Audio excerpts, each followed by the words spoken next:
መካከል ዋንዳ ሜትሮፖሊታኖ ላይ የሚደረግ ጨዋታ ነው። አርሰናል ከ20 ዓመት በኋላ ለፍጻሜ ለመድረስ በአውሮፓ ሻምፒዮንስ ሊግ ግማሽ ፍጻሜ የመጀመሪያ ጨዋታውን ዛሬ ከአትሌቲኮ ማድሪድ ጋር የሚፋለም ይሆናል።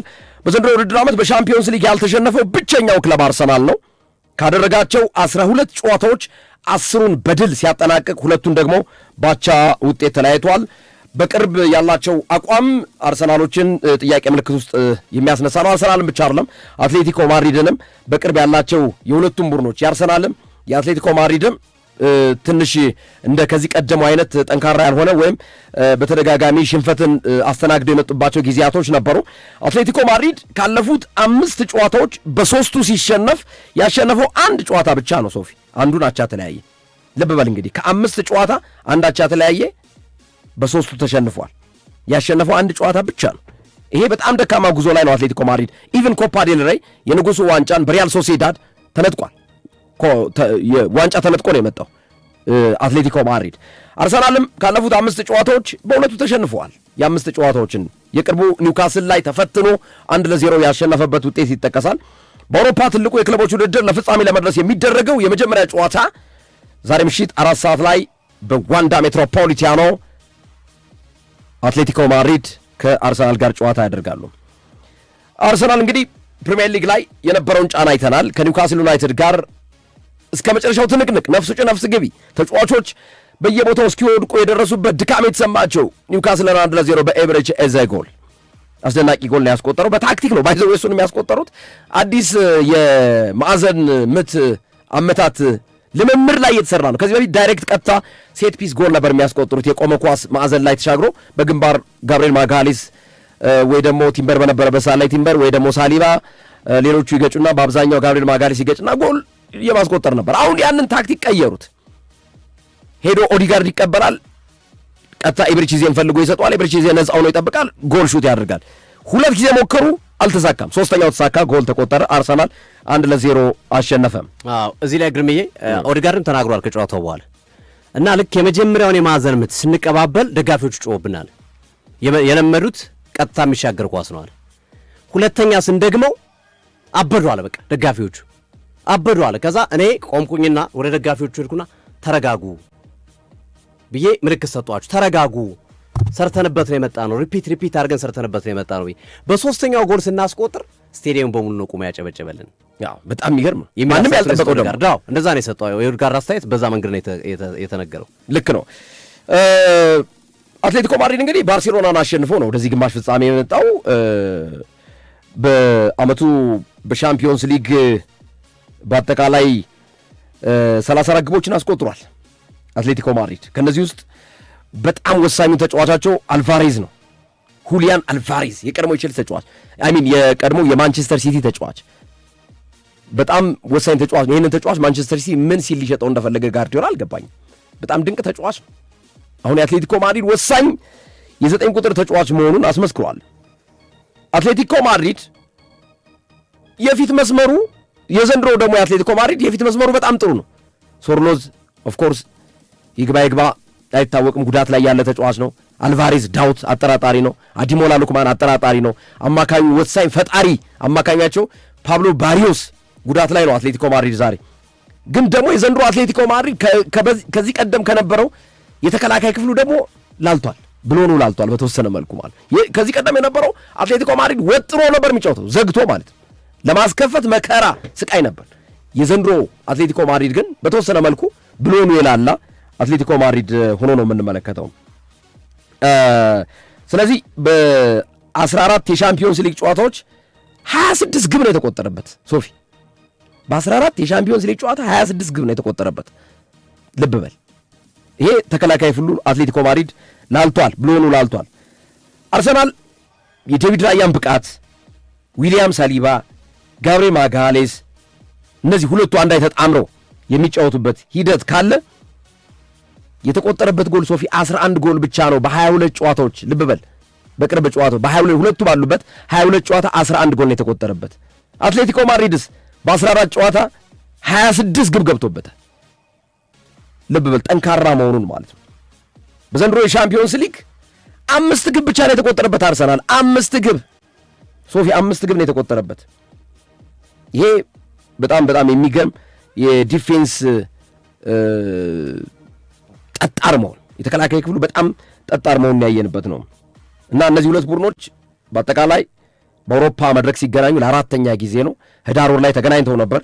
አርሰናል 4-0 በሆነ ሰፊ ውጤት አሸንፎታል አትሌቲኮ ማድሪድ። ግን የዛ ጨዋታና የዚህ ጨዋታ አንድ ነው ወይ የሚል ጥያቄ ሊነሳ ይችላል።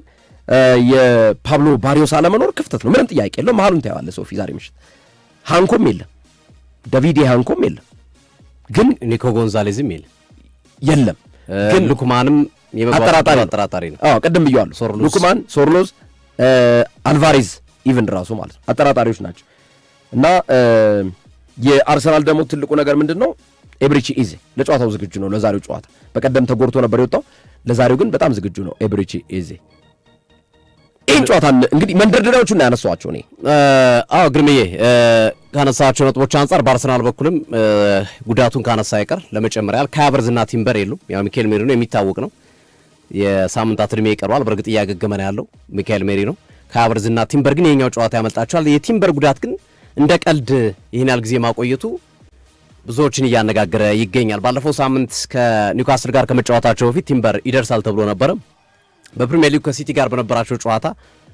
ከዛ በፊት ደጋፊዎች ጠይቁትም የመድረስ እድል አለ ብሎ ነበረ እና ሴት ባክ ሊኖር ይችላል የሚል ግምቶች ቢኖሩም አርሰናል ሴት ባክ የለም እያሉ ነው። ይሄ ማለት ማገርሸት፣ የጉዳት ማገርሸት ሳይሆን ጊዜውን ጠብቆ እያገገመ ነው የሚል አይነት አስተያየት እየሰጡ ነው የሚገኝ። አንድ ወር በላይ ሆኖ ከሜዳ ከራቀ ቲምበር የአንድ ሳምንት የሁለት ሳምንት ጉዳት ነው እየተባለ ከአንድ ወር በላይ ሆኖታልና ይሄ ተጫዋች ግልጋሎት የማይሰጡ ይሆናል። ለዛ ነው አየህ በቀደም እያነሳን ነበረ ግርሜ ታስታውስ ከሆነ ቤን ዋይትን ሲመርጡ ለኒውካስሉ ጨዋታ ይሄ ነገር ቲምበር ለሮው ጨዋታ ስለማይደርስላቸው ነው እንጂ ምንም ጥያቄ የሌለው መንገድ በወቅታዊ አቋም ከተመለከት ነው አሁን ላይ ገበገባባቸው ጨዋታዎች በመከላከል ጥሩ የሆነው ሞስኬራ ነው በሚል ስናነሳ ነበርና ማረጋገጫ ነው። እኛ ያልነው ሐሳብ ልክ እንደሆነ በዛሬው ጨዋታ ላይም ያው ሙስኬራን በቋሚ 11 ሊያስጀምሩ የሚችሉበት እድል ሰፊ እንደሆነ መናገር ይቻላል በአርሰናል በኩል ማለት ነው።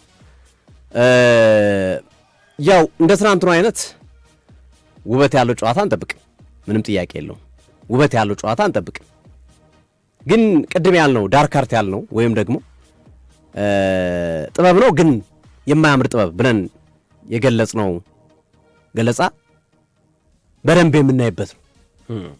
ሞር እንዲሁም ይሄ በተለይ የትናንትናው ጨዋታ በማጥቃት ረገድ ትምህርት እንደሚሰጠው ሁሉ የዛሬውን ጨዋታ ደግሞ የባየር ሙኒክ የትናንትናውን ጨዋታ የዲያጎ ሲሞኔና አርቴታ አንዴ አይደለም 12 ጊዜ ማየት አለባቸው እንደ መድኃኒት ማጥቃትን ምን ማለት እንደሆነ እንዲገባቸው። ግርምዬ መድኃኒት በቀን 3 ይዋጣል አይደል? እንደ መድኃኒት 3 ማየት አለባቸው በቀን ይህንን ጨዋታ አርቴታና ዲያጎ ሲሞኔ የማጥቃት ኳሊቲን ለማወቅ። በተቃራኒው ሉዊስ ኤንሪኬና ቪሴንት ኮምፓኒ ደግሞ የዛሬውን ጨዋታ በተመሳሳይ ቁጭ ብለው ማየት አለባቸው።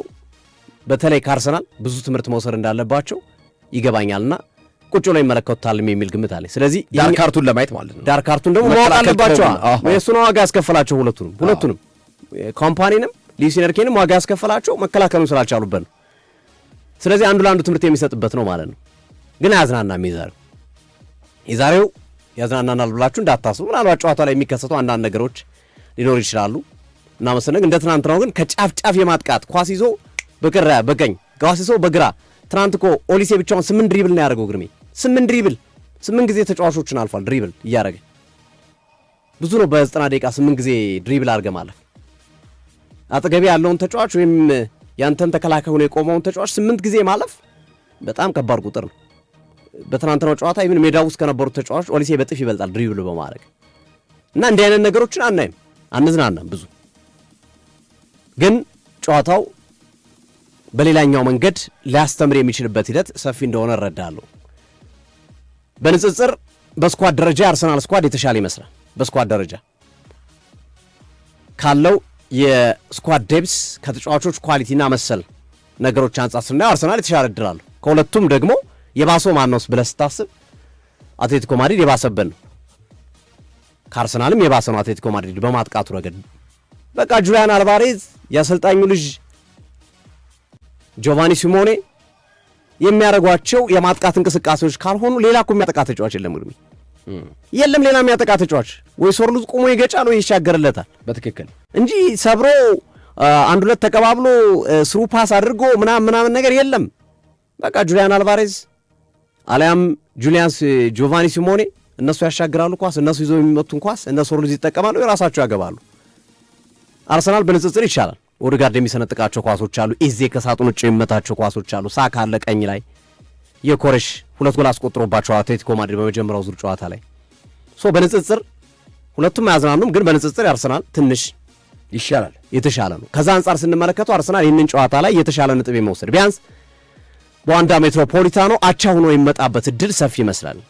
ያን ማሳካት ከቻለ ደግሞ ወደ ሜዳው መጥቶ ውጤቱን ሊቀለብስበት የሚችልበትን እድል ማመቻቸት ይገባዋል ተብሎ ይጠበቃል። ሚኬል አርቴታ ስለ ጨዋታው ሲጠየቁ ሁሌም እንደምንለው የተሻለ ኳሊቲ ያሏቸውን ተጫዋቾች ወይም ለጨዋታው ይሆናሉ የምንላቸውን ተጫዋቾች እንጠቀማለን፣ በተሻለና አቅም አሸንፈን መምጣት ነው የምንፈልገው የሚል አስተያየታቸውን ሰጥተዋል። የኦዴጋርድ አስተያየት ግን ለየት ያለ ነው። ግርምዬ ኦዴጋርድ የሜዳው ጉዳይ አሳሳቢ ነው ብሏል። እኔም ጓደኞቼም የተመካከር ነው ጉዳት እንዳናስተናግድ መጠንቀቅ እንዳለብን ተነጋግረናል። የአትሌቲኮ ማድሪድ ሜዳ አይመችም ግርምዬ፣ በነገራችን አውቆ ነው እንዳይመች የሚያደርጉት። ታስታውስ ከሆነ ከባርሴሎና ጋር ከመጫወታቸው በፊት የመልሱን ጨዋታ ሳሩን አሳድገውት ከአውሮፓ እግር ኳስ ማህበር ጋር ይቆረጥ አይቆረጥ ክስ ውስጥ ገብቶ ነበር። ባርሴሎና ከሰሰ። በኋላ የአውሮፓ እግር ኳስ ማህበር ስታንዳርድ ነው ከፈለገ ማሳጠር ይችላል፣ እነሱ ያሉበት ቦታ ግን ስታንዳርድ ነው፣ በቃ ማለት ስታንዳርድ ውስጥ የሚካተት ነው፣ ይችላል፣ በእንደዚህ አይነት ሜዳ መጫወት ይችላሉ፣ አይከለክላቸውም ሕጉ ብሎ ፈቀደላቸው እና ሳሩ ያደገ ስለሆነ ቶሎ ኳስ ለመቀባበል ያስቸግራል። በዛ ላይ ፒቹ የመጫወቻ ፒቹ በራሱ ለዛ ነው አሁን አትሌቲኮ ማድሪዶች ራሱ በጥቂት ቀናቶች ውስጥ የሁሉ ጉዳት ያስተናገዱ ኒኮ ጎንዛሌዝ፣ ባሪዮስ፣ ሉክማን እያል የምንጠራቸው ተጫዋቾች ዴቪድ ሃንኮን ጨምሮ ጉዳት ያስተናገዱት አንዱ ሜዳው ነው ተብሎ ይታመናል። ሜዳቸው በነገራችን አትሌቲኮ ማድሪድ በኮፓ ዲላሬ ዋንጫ ተሸንፎ ነው የመጣው በሪያል ሶሲዳድ። ያልተጠበቀ ሽንፈት ነው፣ በፔናልቲ ነው። ጎሉን የሳቱት ደግሞ ጁሊያን አልቫሬዝ እና ሶርሉዝ ናቸው ፔናልቲዎቹን የሳቷቸው እና ኦልሬዲ እጃችን ላይ ገብቷል ብሎ በቃ ያረጋገጡትን ዋንጫ ነው ያጡት ከበሪያል ሶሲዳድ። ምክንያቱም በኳሊቲም በጥራትም በምንም መንገድ የሚወዳደሩ ቡድኖች አይደሉም። ግን በየቀኑ ቅድም ያልነው የቀን ብቃት 90 ደቂቃ ወሳኝነት ስላለው በ90 ደቂቃ ባሳዩት ብቃት በፔናልቲ አሸንፈው ሪያል ሶሲዳዶች ዋንጫ በጣም እንደ ግርሳት በቃ እያንገበገባቸው ነው ያለው ይሄ ሽንፈት አትሌቲኮ ማድሪዶች በጣም ማለት ነው። አንቷን ግሪዝማን ምንድነው ያለው? የኮፓ ዴላሬን ሽንፈት ለራሳው የሚችለው አለ ሻምፒዮንስ ሊግን ዋንጫ ካነሳን ብቻ በፍጹም በቃ ሊወጣልን አልቻለም። እንግዲህ አንዳንዴ ሽንፈቶች መነሳሻ ሆነው ጥሩ ስራ እንድትሰራ ያደርጋል። አንዳንድ ሽንፈቶች ደግሞ ይበልጥ ይደቁሰዋል፣ ይበልጥ እንዳትነሳ ያደርገዋል። ከዛ አንጻር ምን ይፈጠራል የሚለውን ነገር በዛ ሽንፈት ተነሳስቶ አትሌቲኮ ማድሪድ መጥቶ አርሰናል ላይ ታምር ለመስራት ይሞክራል ወይስ ሽንፈቱ አሁንም እንደቆዘመ እንዲቆይ ያደርገዋል የሚለውን ጉዳይ በጨዋታው ላይ የምንመለከትበት ሂደት ነው ያለው። እኔ አንቷን ግሬዝማንን ማንሳት እፈልጋለሁ። እሺ አንቷን ግሬዝማን 2013 ላይ የሪያል ሶሲዳድ ተጫዋች ነበር። ከሪያል ሶሲዳድ ነው ወደ አትሌቲኮ ማድሪድ ያመራው በነገራችን ላይ እና 2013 ላይ ሪያል ሶሲዳድ በነበርኩበት ጊዜ አለ ግሬዝማን አርሰናል ፈለገኛል፣ አርሰናል ሊያስፈርመኝ ነበራል እና አርሰናል እንደሚያስፈርመኝ ተነገረኝ፣ ኤጀንቴም ነገረኝ። ብጠብቅ ቁጭ አርሰናል ነው የምጠብቀው አለ፣ ልፈርም ማለት ነው ለአርሰናል ልገባ። ብጠብቅ የለም አለ እና የዝውውር መስኮቱ ሊዘጋ